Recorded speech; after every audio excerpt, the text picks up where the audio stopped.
ஆதி தமிழர்களின் தற்காப்பு கலையை பற்றி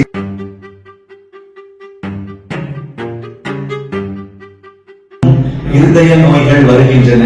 போதி தர்மர் முதற்கொண்டு மிகவும் சிறமேல் கொண்டு மற்ற நாடுகளுக்கும் சகோதர நாடுகளுக்கும் இவை செல்லப்பட்டன.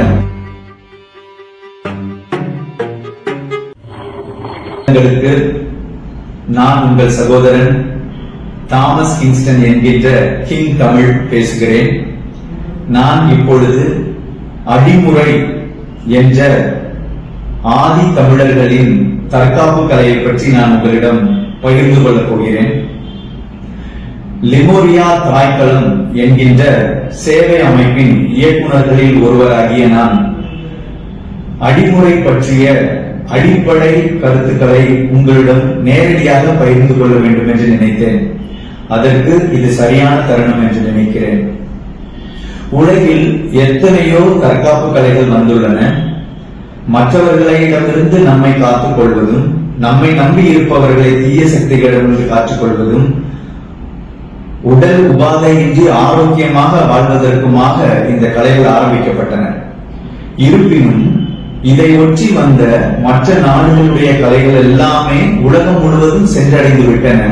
ஆனால் இந்த அடிமுறை அனைத்திற்கும் தாயகமாக விளங்கும் தமிழகத்தில் கன்னியாகுமரி, நாகர்கோயில் பகுதிகளில் 10,000 ஆண்டுகளுக்கு முன்னால் உருவாகிய இந்த தற்காப்பு கலை இன்னும் சென்றென்று அடைய வேண்டிய உயரத்தை அடையவில்லை.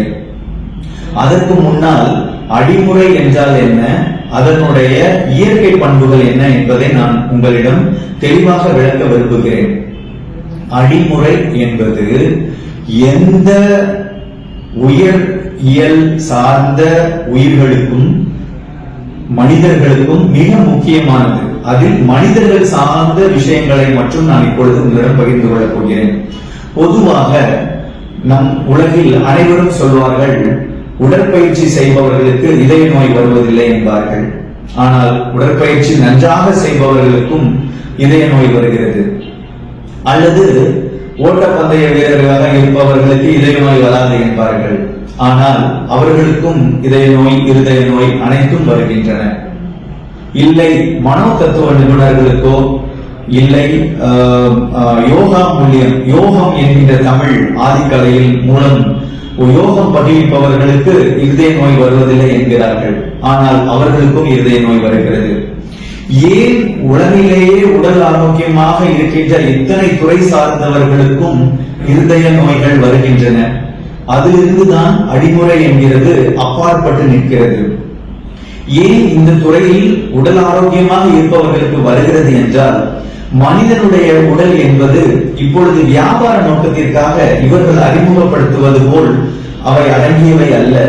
நீங்கள் எந்த துறை சார்ந்த உடல் ஆரோக்கிய நிபுணருக்கும் இதய நோய் வருவதற்கான காரணம், மனிதனுடைய உடம்பின் அடிப்படையை தமிழர்கள் கூறியவற்றை தமிழர்களும் மறந்துவிட்டனர், இவ்வுலகமும் மறந்துவிட்டது.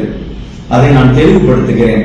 மனிதனுடைய உடம்பு 5 பகுதிகளாக அதை நாம் காக்க வேண்டும். ஒன்று, 30 நொடியிலிருந்து 2 நிமிடங்களுக்கு மேல் தாங்க இயலாதது மூச்சுதான். மூச்சு காத்து இல்லை என்றால் மனிதன் 30 நொடி முதல் 200 நொடிகளுக்குள் இறந்து போவான். ஆக மூச்சு பயிற்சி மிக முக்கியமானது. அந்த மூச்சு பயிற்சியை நாம் செய்ய வேண்டும். இரண்டாவது, தசைகளை திடப்படுத்துவது. மூன்றாவது, நரம்பு சார்ந்த விஷயங்களை செய்வது. 4, நாம் நம்முடைய எலும்புகளை பலப்படுத்துவது. அதன் பின்னர் மனதையும் ஞானத்தையும் அடைய வைப்பது. இப்படியாக 5 விதிகளை நீங்கள் பின்பற்ற வேண்டும். தினமும் 30 நிமிடங்கள் முதல் 3 மணி நேரம் வரை இந்த 5க்குமான பயிற்சியை நீங்கள் செய்ய வேண்டும். நீங்கள் முழுவதுமாக உடற்பயிற்சி கூடத்துக்கு சென்று 3 மணி நேரம் பளு தூக்கினாலும் அவர்களுக்கு இதய நோய் வருவதும், ஒருவர் 3 மணி நேரம் தொடர்ச்சியாக ஓட்டப்பந்தயத்தை கலந்து கொள்வதோ அல்லது ஓடுவதோ இருப்பவருக்கும் இதய நோய் வருவதற்கான காரணம் இந்த 5க்குமான பயிற்சியை விட்டு விடுகிறார்கள். மூச்சு பயிற்சி, மன பக்குவ திடத்திற்கான பயிற்சி, எலும்பிற்கானது, தசைக்கானது, நரம்பிற்கானது. இந்த 5ஐயும் ஒருங்கிணைந்தே நீங்கள் 30 நிமிடம் செய்வீர்களே ஆனால் உங்களுக்கு இருதய நோயோ மற்ற நோய்களோ உங்களை நெருங்கவே நெருங்காது. இதை யாரும் தெளிவுபடுத்துவதில்லை. ஆக இந்த 5ஐயும் நீங்கள் 30 நிமிடம் செய்தாலே உங்களுக்கு உடலில் எந்த பிரச்சனைகளும் வராது, இருதய நோய் வரவே வராது. அதைத்தான் ஆதி தமிழர்கள் 10,000 ஆண்டுகளுக்கு முன்னாடியே அடிமுறை என்கிற பெயரில் நமக்கு அளித்தனர். அந்த அடிமுறை கடைசியாக போதி தர்மர் முதற்கொண்டு மிகவும் சிறமேற்கொண்டு மற்ற நாடுகளுக்கும் சகோதர நாடுகளுக்கும் இவை செல்லப்பட்டன. ஆனால் இன்று அது முடங்கி கிடைக்கிறது. அந்த அடிமுறையை லிமோரியா தாய்க்களம் என்கின்ற சேவை மனப்பான்மையான இயக்கம், அதன் இயக்குனராக நான் இருக்கிறேன். இது கன்னியாகுமரியில் இயங்கிக் கொண்டிருக்கிறது. உலக கூட்டமைப்பினால் தாய்க்களம் அங்கேதான் நிறுவப்பட்டிருக்கிறது. அங்கே நீங்கள் இருந்து இதை பயிர்வித்துக் கொள்ளலாம், நீங்கள் கற்றுக்கொள்ளலாம். நீங்கள் கற்றுக்கொள்ளும் ஆசிரியராகவும் மாறலாம், ஆசானாகவும் மாறலாம். இவை அனைத்திற்கும் நீங்கள் கன்னியாகுமரியில் இருக்கின்ற எங்களுடைய தாய்க்களத்திற்கு வருகை தரலாம். இந்த அடிமுறை என்பது நாம் இதனுடைய ஒரு பகுதியாகவும் வைத்துக் கொள்ளலாம். யோக கலைகள் மட்டுமன்றி, தற்காப்பு கலைகள் மட்டுமன்றி, வர்மக்கலையும் இதனோடு சேர்த்து பயிற்றுவிக்கிறோம்.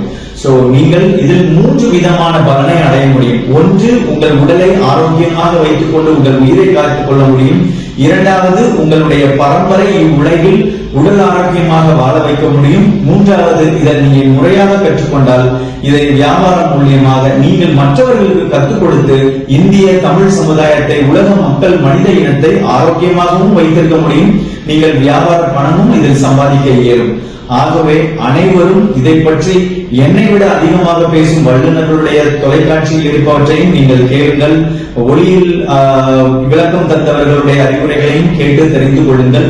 நான் கூறியது வெறும் 10% தான். இன்னும் 90% அதில் இருக்கின்ற சிறப்பம்சங்கள் அடங்கி உள்ளன. இவை அனைத்தையும் தெரிந்து கொண்டு இந்த அடிமுறையை முறையாக கற்றுக்கொள்ள வேண்டும்.